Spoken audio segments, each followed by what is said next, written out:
The first thing Samuel Hawke noticed that morning was the silence, an unnatural, weighted silence that pressed against the walls of his cabin like a held breath.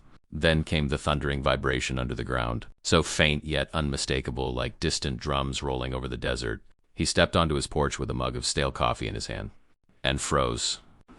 At the far edge of the valley, rising like a moving storm front, was a long line of riders Apache warriors, dozens and dozens of them spilling over the ridge and advancing toward his lonely homestead. For a heartbeat, Samuel forgot how to breathe. He knew what they must be coming for. He knew this day might arrive, but he had hoped foolishly, desperately, that maybe it wouldn't.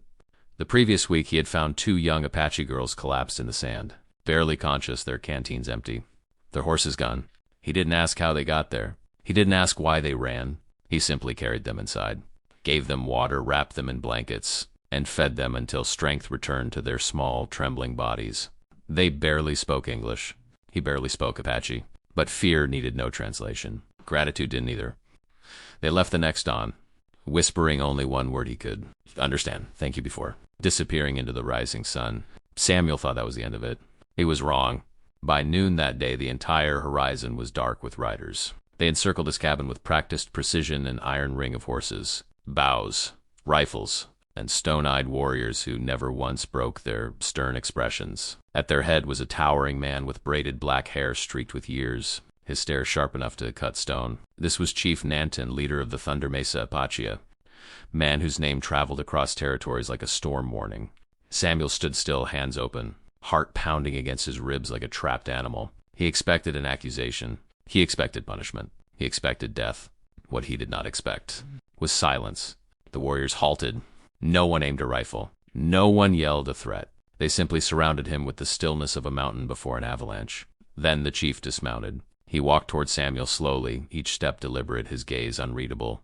Samuel's throat tightened. If this was it, if this was where his life ended, he only wished he had left a letter behind for the world to know he meant no harm.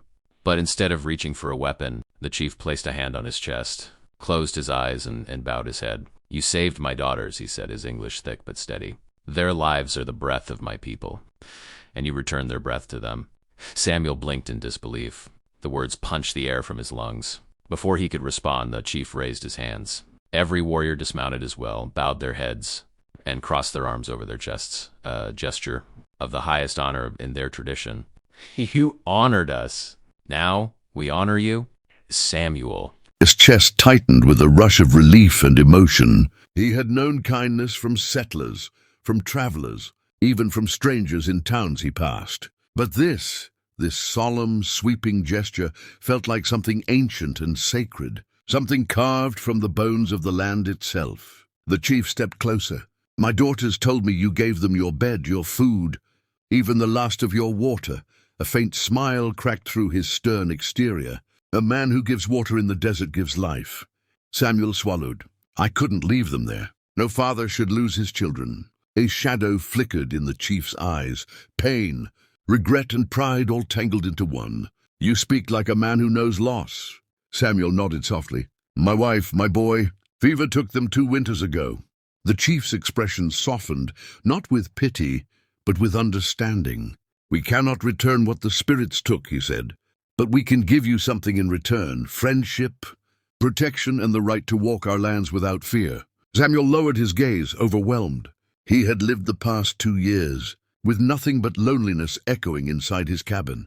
The nights had been long and empty. The world had grown colder. But now, surrounded by riders who came not to retaliate, but to show gratitude, he suddenly felt the warmth of belonging again. The chief raised an arm. At once, 2 young girls, his daughters, rode forward from the line. Their dark eyes lit up the moment they saw Samuel.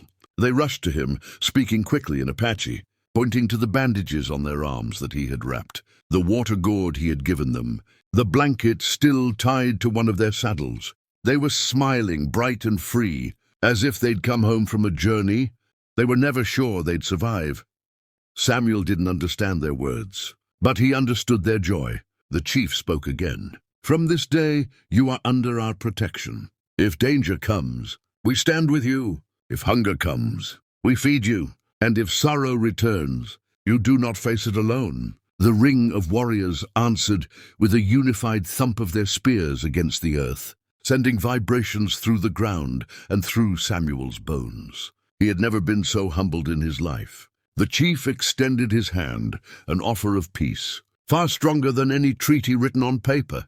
Samuel took it without hesitation. For the rest of the afternoon, the Apache warriors shared a meal with him. Outside his cabin, fresh, meat roasted over a fire, wild roots, and stories told in a mix of English, Apache, and laughter. The chief's daughters sat beside Samuel, smiling in quiet gratitude, their lives now forever tied to the man who saved them. As sunset colored the sky in burning reds and golds, the riders prepared to leave. Before mounting his horse, the chief turned back. "You gave kindness without wanting reward," he said. "That is the mark of a good heart. The world needs more men like you." Samuel nodded, unable to find words. When the riders finally departed, vanishing into the horizon like a moving river of shadows and flame, Samuel stood alone again before his cabin. But this time he did not feel lonely. He felt connected to something larger, something living, something that mattered. He had saved 2 children, and in return, he had been given a new purpose, a new family, a new beginning. He breathed deeply. The desert wind carried the faint echo of horse hooves, distant but comforting, like the heartbeat of a friend riding just out of sight.